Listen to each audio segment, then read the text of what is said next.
So tell me a little bit about the project that you've set up and some of the people that you've been able to help in the work you've been doing. What we're doing is journalism of a different type. What is happening in that area where we are working, it is the central part of India where tribals, the indigenous people live.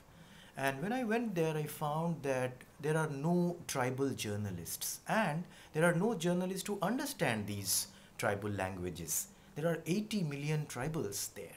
So what was happening is a complete communication gap between tribals who spoke only the tribal languages and spoke no Hindi, which is the national language there, or English. So the journalists were communicating with people, a very small percentage of that community who spoke in Hindi or in English. And we were representing that view as the view of majority of people, which was not the case. So what we have done here is we have made a simple website. In this website, like normal websites, you will have an address www.something.com. Here we have a phone number. There people call and record their messages in their own language.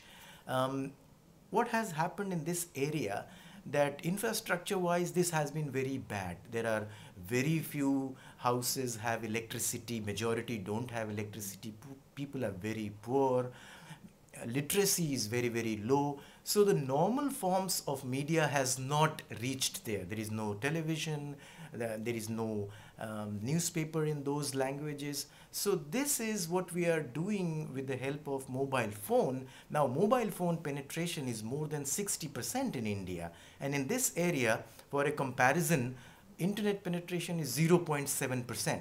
So and literacy rate will be just above 20%, which is we don't know how much of that is correct.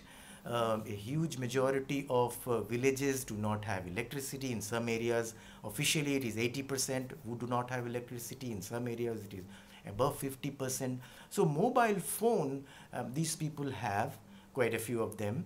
They call this website and leave a message in their own language, which some of our volunteers will translate in local languages like Hindi or in English, which reaches people like me, the journalists, who will put it out in the mainstream media. So this is creating a bridge between a community who was completely isolated and with mainstream India.